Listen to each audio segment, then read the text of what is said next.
بالکل سورج نکلتے ہی پڑھی جائے، طلوع آفتاب کے فوراً بعد پڑھی جائے تو اس نماز کو اشراق کہا جاتا ہے۔ صلاۃ الضحیٰ کو سورج نکلتے ہی اگر پڑھا جائے فوراً، اس کو کہتے ہیں اشراق۔ تو مسجدوں میں لکھا ہوتا ہے اشراق کا وقت، اور اشراق کا وقت یاد رکھیے فجر کے بعد سے اشراق کے وقت تک کوئی نماز ہو بھی نہیں سکتی، کہ تو وہ 20 منٹ طلوع آفتاب کے ہوتے ہیں۔ تو 6 بجے اگر طلوع آفتاب ہے تو 6:22 کو اشراق شروع ہوتی ہے، یا 20 منٹ کا آپ کم از کم فرق لے لے ہمارے علاقوں کے اعتبار سے، ٹھیک۔ تو صلاۃ الضحیٰ کو اگر آپ اول وقت میں پڑھے سب سے تو یہ کہلاتی ہے اشراق۔ اس کی تعداد رکعتیں یاد رکھیے 2 سے لے کر 8 تک ہے، آپ اس کو مکمل 8 رکعت تک پڑھ سکتے ہیں، یاد رکھیں رسول اللہ نے اس سے زیادہ نہیں پڑھی صلاۃ الضحیٰ۔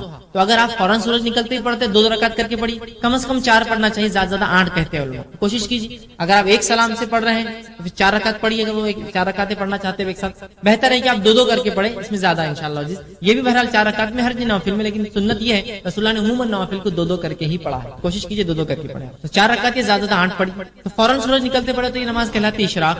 سورج نکلنے کے تھوڑی دیر بعد اگر آپ پڑھیں تو اس کو کہتے ہیں چاشت، اور سورج اتنا اوپر آ جائے کہ زمین گرم ہو جائے، تپش شروع ہو جائے، تو اس وقت جو پڑھی جاتی ہے اس کو کہتے ہیں اوابین، ٹھیک۔ بہت سے لوگوں کا غلط فہمی ہے کہ چاشت یا جو نماز یا اوابین کے تعلق سے کہ یہ مغرب کے بعد ہوتی ہے، درست نہیں، یہ فجر کے بعد ہی ہے، یاد رکھیں ظہر سے پہلے، اور یہ نماز آپ کو زوال سے پہلے پڑھنا ہے۔ اشراق کہلائیں گے جب سورج نکلتے پڑھیں گے، بیچ میں کبھی پڑھیں گے تو چاشت، اور سورج جب ایسی بلندی پر آ جائے کہ گرم ہونا شروع ہو جائے زمین، اس کو کہتے ہیں اوابین جب پڑھ جائے۔ اوابین کہتے ہیں یہ اونٹوں کے بچے ہوتے ہیں جو کیا کرتے ہیں، صبح چونکہ رات میں بہت سردی ہوتی ہے، جو ہی سورج نکلتا ہے تو اونٹ کا بچہ کیا کرتا ہے، جب سورج نکلنا شروع ہوتا ہے جا کر ریت پر کھڑا ہو جاتا ہے، اور جب تک کھڑا ہوتا ہے جب تک کہ اس کو اتنی دھوپ نہ ملے کہ اس کے پیر گرم ہونے لگے۔ جب اس کے پیر گرم ہونے لگتے ہیں تو لوٹ کر اپنی ماں کے پاس بھاگتا ہے، اس کو کہتے ہیں اواب، پلٹنے والا۔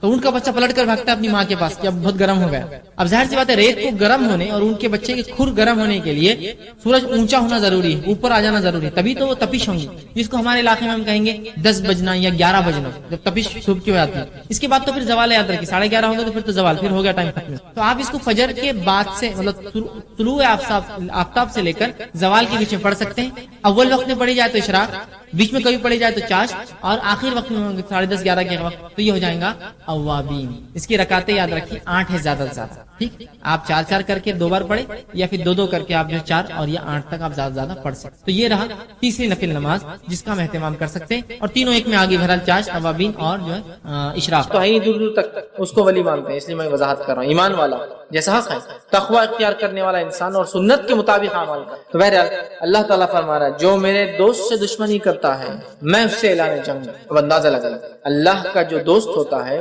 اس کو اگر دنیا میں کوئی چھیڑتا ہے یا اس سے دشمنی کوئی کرتا ہے، اللہ تعالیٰ اس کے خلاف اعلان جنگ کر دیتا ہے۔ کیسے کرتا ہے؟ وہ جس نے دیکھا نتیجے اس کے سمجھ میں آتے ہیں۔ انبیاء کے ساتھ جس نے برا سلوک کیا ان کے نتیجے دیکھ لیجئے، صحابہ کے ساتھ جس نے برا سلوک کیا کیسی کیسی موتیں مرے ان کی زندگی دیکھ لیجئے، سلف صالحین پہ جس نے ظلم کیا ان کی زندگیوں کا مطالعہ کرے، خاص طور سے ان کی موتیں دیکھے، اور اس کے بعد معصوم مسلمانوں پہ جس نے بھی ظلم کیا ان کی زندگی کی حالت دیکھے، آپ کہیں گے واقعی میں اللہ تعالیٰ کیسا بدلہ لیتا ہے۔ چونکہ اللہ تعالیٰ جب دشمنی لیتا ہے اس کے خلاف تو وہ دشمنی واقع میں نبھاتا بھی ہے، سمجھ رہا بات، ہر طرف سے اس کو جو ہے چت کر دیتا ہے اس دنیا کی زندگی۔ تو بہرحال اللہ تعالیٰ فرما رہا ہے جو شخص میرے دوست سے دشمنی کرتا ہے اس کے خلاف میں اعلان جنگ کرتا ہوں۔ تو ایک بات ہمیشہ ذہن میں رکھنی چاہیے، اللہ کے نیک بندوں کے خلاف کوئی چال نہیں چلنا چاہیے، اس لیے کہ جب ہم اللہ کے نیک بندوں کے خلاف چال چلتے ہیں در حقیقت اللہ ہمارے خلاف اعلان جنگ کر دیتا ہے۔ ہوتا ہے نا بہت سارے لوگ نیک لوگ خامخواہ تنگ کرتے ہیں زمین کے معاملات میں، اس میں خامخواہ احتیاط کرنا چاہیے۔ آپ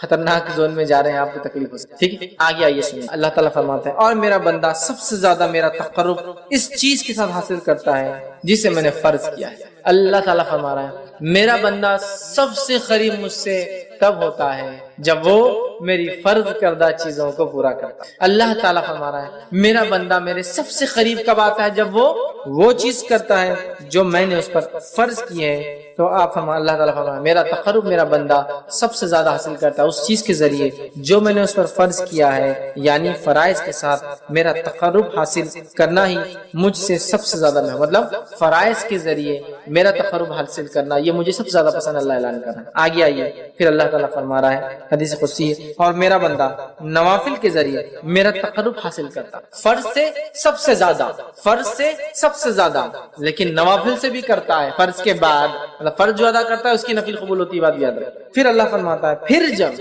اور میرا بندہ نوافل کے ذریعے میرا قرب تقرب حاصل کرتا رہتا ہے یہاں تک کہ میں اس سے محبت کر لیتا ہوں۔ میرا بندہ پہلے تو فرض کرتا ہے، میرا تقرب حاصل کر لیتا ہے، چونکہ فرض سے ہی میں سب سے زیادہ قریب ہوتا ہوں بندوں کو، یہ مجھے سب سے زیادہ محبوب ہے۔ پھر میرا بندہ نفل پڑھتا ہے اور نفل پڑھ کر میرا تقرب حاصل کرتا ہے، اتنا تقرب حاصل کرتا ہے، اتنا تقرب حاصل کرتا ہے کہ میں بھی اس سے محبت کرنا شروع کر دیتا ہوں نوافل کے ذریعے۔ اب آگے سنیے ذرا، تو میں بھی اس سے محبت کر لیتا ہوں، پھر جب میں اس سے محبت کر لیتا ہوں، فرض سب سے زیادہ اللہ کو پسند عمل ہے، سب سے زیادہ قریب بندہ فرض سے آتا ہے، لیکن فرض سے جو قریب آنے کے بعد بھی جو نفل پڑھے وہ ٹاپ موسٹ چل جاتا ہے۔ بولنے کا مطلب یہ ایک انسان صرف فرض بھی کرے تو اللہ سے قریب ہوتا ہے، لیکن فرض کے بعد جو نفل پڑھے وہ ٹاپ موسٹ لیول تک پہنچ جاتا ہے اللہ کے قریب، اتنا کہ اللہ تعالیٰ اس سے محبت کرنے لگتا ہے۔ اور اللہ فرماتا ہے جب میں اس سے محبت کرنے لگتا ہوں تو میں اس کا کان بن جاتا ہوں جس سے وہ سنتا ہے۔ اس حدیث کو غلط معنی مت لیجیے کہ واقعی میں اللہ اس کے اندر حلول کر جاتا ہے، مطلب وہ وہی باتیں سنتا ہے جو میں چاہتا ہوں کہ وہ سنے، کوئی غلط بات نہیں سنتا۔ اللہ فرماتا ہے میں اس کا کان بن جاتا ہوں جس سے وہ سنتا ہے، اس کی آنکھ بن جاتا ہوں جس سے وہ دیکھتا ہے، اس کی آنکھ بن جاتا ہوں جس سے وہ دیکھتا ہے۔ عثمان بن عفان رضی اللہ عنہ فرمایا کرتے تھے کہ مومن کی فراست اس کی نظروں سے بچا کرو، اس لیے کہ مومن جو ہوتا ہے نا اس کی آنکھوں سے چیزوں کو پہچان لیتا ہے۔ بہت سارے سلف کے واقعات ہیں، لوگوں کو چہروں کو ان کے حالات دیکھ کر پہچان لیتے تھے کیا پرابلمس ہیں، اس لیے نہیں کہ ان کو غائب کہتا نعوذ باللہ، لیکن اللہ تعالیٰ نے ان کو وہ صلاحیت دے دی تھی۔ ہوتا ہے نا لوگ بولتے رہے ایک ڈاکٹر ہے ہاتھ لگا دے تشخیص کر لیتا ہے، چہرہ دیکھتے انہوں نے پہچان لیا کیا ہوگا، یا سوال کرتے دیکھو جواب وہی آیا جو سوال تھا حالانکہ اس میں یہ بات نہیں کہی گئی تھی، یہ ساری چیزیں ہوتی ہیں۔ ٹھیک ہے، تو یہاں دیکھیے اللہ کے رسول صلی اللہ علیہ وسلم کیا فرما رہے ہیں کہ اللہ تعالیٰ فرما رہا ہے میں اس کی آنکھ بن جاتا ہوں جس سے وہ دیکھتا ہے، اس کا ہاتھ بن جاتا ہوں جس کے ذریعے وہ پکڑتا ہے، مطلب وہی دیکھتا ہے جو اللہ چاہتا ہے، وہی سنتا ہے جو اللہ چاہتا ہے، وہی پکڑتا ہے جو اللہ چاہتا ہے۔ مطلب مومن ہر وہ کام نفل کے ذریعے اللہ سے محبت حاصل کر کے اللہ اس کے ریٹرن میں اس کو ہر وہ چیز کرواتا ہے جو اس کا رب اس سے صرف پسند کرتا ہے، اس کے علاوہ نہ کچھ سنتا ہے، نہ کچھ دیکھتا ہے، نہ کچھ پکڑتا ہے۔ تو میں اس کا ہاتھ بن جاتا ہوں جس کے ذریعے وہ پکڑتا ہے، اور اس کا پاؤں بن جاتا ہوں جس کے ذریعے وہ چلتا ہے، مطلب مومن چلے گا بھی تو سیدھے راستے پر، چونکہ اب وہ غلط راستے پر نہیں جائے گا، چونکہ نفل کے ذریعے وہ اللہ کی محبت حاصل کر چکا ہے۔ اللہ کی محبت جو بندہ حاصل کر لیتا ہے اس کا رب کا فضل اس پہ یہ ہوتا ہے کہ ہر وہ کام کرتا ہے جو اس کا رب چاہتا ہے، اس کے علاوہ وہ کچھ نہیں کرتا۔ یہاں جو ہے اس سے وہ چلتا ہے، ان تمام اعضاء کو اپنی اطاعت میں لگا دیتا ہے، اور اگر وہ مجھ سے سوال کرتا ہے تو میں ضرور بھی ضرور اس کو عطا کرتا ہوں، اگر وہ مجھ سے سوال کرتا ہے تو میں ضرور بھی ضرور اس کو عطا کرتا ہوں، معلوم ضرور بھی ضرور عطا کرتا ہوں اگر وہ مجھ سے سوال کرتا ہے۔ کون سا بندہ؟ فرائض کے بعد نفل کا اہتمام کر کے رب سے محبت حاصل کر لینے والا بندہ، دیکھتا ہے تو وہی جو اس کا رب چاہتا ہے، سنتا ہے وہی جو اس کا رب چاہتا ہے، پکڑتا ہے وہی جو اس کا رب چاہتا ہے، چلتا ہے اسی راہ پر جس پہ رب چاہتا ہے، اور جب وہ مانگتا ہے تو اس کا رب اس کی جو ہے ضرور بھی ضرور اس کو عطا کر دیتا ہے۔ اور اگر وہ میری پناہ طلب کرے تو میں یقیناً اس کو پناہ دے دیتا ہوں، اور اگر وہ میری پناہ طلب کرتا ہے، دعا میں خاص دعا یاد رکھیں، پناہ مانگنا مصیبت کے وقت، تو اگر وہ میری پناہ مانگتا ہے تو میں اسے پناہ دے دیتا ہوں۔ سبحان اللہ، کتنے بڑے بڑے فضائل ہے نفل کو ادا کرنے، کتنے بڑے بڑے فضائل، اندازہ لگا ہے نا۔ اللہ کو سب سے زیادہ محبوب عمل لیکن کون سا ہے؟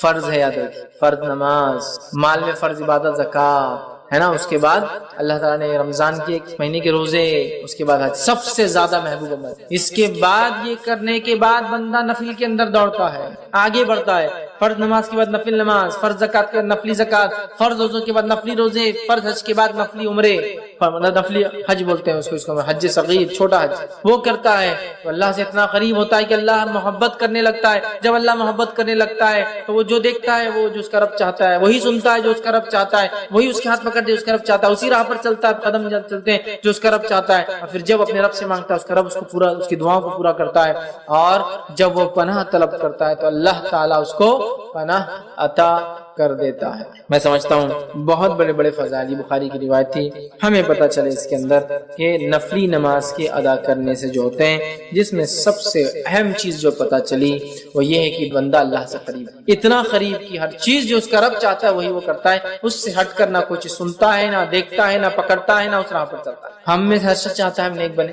اور پتہ نہیں لوگوں نے ولایت حاصل کرنے کی کون کون سے ذریعے بنا لیے، اور یہ اللہ کے ولی ہے، کیونکہ شروع میں اللہ نے کیا کہہ دیا کہ اللہ کے رسول فرماتے ہیں، اللہ تعالیٰ فرماتے جو شخص میرے دوست سے دشمنی کرتا ہے میں اس سے اعلان جنگ کرتا ہوں. اور پھر آگے اس کی بات صفت دوست کون ہے, فرائض کے ذریعے نزدیک پہنچتا ہے, نفل کر کے اللہ کا قرب اور محبت حاصل کر لیتا ہے, پھر نفل حاصل کر کے پھر وہ جو مانگتا اللہ پوری کر دیتا ہے, جب پناہ مانگتا اللہ پناہ دے دیتا ہے. ہم سب چاہتے ہیں نیک بنے, ہم سب چاہتے ہیں اللہ ہماری دعاؤں کو قبول کرے, ہم سب چاہتے ہیں کہ جب ہم اللہ سے جو مانگے اللہ دے دے. ہمیں بھی پھر اللہ تعالیٰ کو پہلے راضی کرنا. ارے دنیا کے اندر تو پتہ نہیں کتنی چاپلوسیاں لوگوں کو کرنا پڑتی چھوٹے چھوٹے کام نکالنے کے لیے. ہاں کتنی چاپلوسیاں کرنا پڑتی ہے. اللہ تعالیٰ آپ سے چاپلوسی نہیں چاہتا, اخلاص چاہتا ہے. اخلاص, چاپلوسی میں کیا ہوتا ہے, اخلاص نہیں ہوتا. اخلاص چاہتا ہے, اخلاص کے ساتھ فرض عبادت اور نفل میں اضافہ کرو, اللہ تعالیٰ ہم کو دے گا. بہت سے لوگ بولتے ہیں ارے یہ کیا بات ہوئی, کیا بات اللہ تعالیٰ دیں گا تو اس کا مطلب یہ کہ ہم کو کوشش نہ کریں. کوشش کرنا ہے, لیکن تم لاکھ کوشش کرنے کے بعد بھی حاصل نہیں کر پاتے ہو نا چیزوں کو. لیکن جب اللہ کو ہم راضی کر لیں گے نا, تھوڑی کوششیں بڑے بڑے کام نکال دیں, تھوڑی کوششیں بڑے بڑے کام نکال دیں. اور اس کے بعد بھی اگر کوئی تکلیف آئے تو پھر وہ اللہ کی طرف سے آزمائش ہے. صبر کے ساتھ, استقامت کے ساتھ ڈٹ کر مقابلہ کیجیے. دنیا اور آخرت میں اس سے درجات بلند ہوں گے اور اجر میں. سمجھ رہے ہیں بات؟ یہ بات کو سمجھنے کی ضرورت ہے, یہ بات کو سمجھنے کی ضرورت ہے. تو اللہ سے قریب ہونا ہے. دنیا میں ہم کام نکالنے کے لیے سب کچھ کرتے ہیں لوگوں سے. اگر ہم چاہتے ہیں کہ ہمارا کام عرش والا کر دے, دنیا کی ساری مصیبت, مشکلیں, پریشانی حل, اور موت کی اور موت کی بات کی اور آخرت وہ تمام چیزیں, تو پھر ہم جو ہے آسمان والے کو راضی کر لے. ہو سکتا ہے دنیا والے ناراض ہو جائے, اس سے کوئی مسئلہ نہیں, لیکن اللہ راضی ہو جائے. لیکن ہمارا معاملہ یہ کہ ہم اللہ کو ناراض کرنا چاہتے اور دنیا والوں کو راضی کرنا چاہتے, تو اللہ تعالیٰ بھی پھر انہی کے سامنے ہم کو جھکاتا رہتا. تو اللہ کے نیک بندوں کی صفت آ گئی. فرائض کا اہتمام کیجیے, فرائض کے اہتمام نفل میں اضافہ کیجیے. دیکھیے اللہ تعالیٰ کہ ہم دوست بن جاتے ہیں, دوست بن جاتے ہیں. ٹھیک ہے, تو اس کی ہم کوشش کریں کہ نوافل کو ہم زیادہ زیادہ کریں.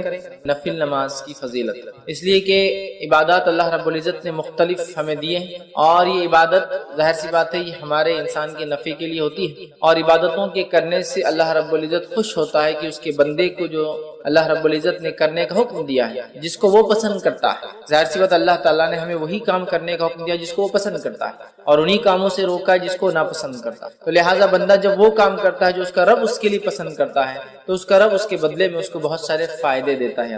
تو گویا عبادت کرنے سے ایک تو اللہ کی رضا حاصل ہوتی ہے, اور دوسرا ہمارا اپنا فائدہ ہوتا ہے. سمجھ رہے آپ؟ کوئی بھی عبادت جو ایک مومن بندہ اپنی زندگی میں کرتا ہے تو اس کا ایک فائدہ تو یہ ہے کہ وہ اپنے رب کو راضی کرتا ہے, اس کا رب اس سے خوش ہوتا ہے, اور پھر اس کو اجر الگ سے ملتا ہے. مطلب اللہ رب العزت جس عمل سے خوش ہوتا ہے, اگر وہ ہمیں کہہ دیتا ہے یہی کرو, تو ہمیں تو کرنا پڑتا ہے چاہے اجر ملے یا نہ ملے. لیکن ہمیں فائدہ یہ ہوتا ہے کہ ہم اللہ کی عبادت کرتے ہیں اور اس کے ساتھ ساتھ اجر اور فائدہ بھی اٹھاتے ہیں. تو لہٰذا ہمیں چاہیے کہ بالخصوص نفل نماز, اس لیے کہ ہم جانتے ہیں اسلام کے اندر جو بنیادیں ہیں, اس کے جو ارکان ہیں, وہ بنیادیں جس کو ہم کہتے ہیں عام زبان میں وہ 5 ہیں. سب سے پہلے توحید ہے, اللہ کو ایک ماننا, شہادت جس کو کہتے ہیں. پھر اس کے بعد نماز قائم کرنا ہے نا. تو گویا اللہ کو ایک ماننے کے بعد جو سب سے اہم چیز ہے وہ ہے نماز قائم کرنا. اور اللہ رب العزت کو یہ بے انتہا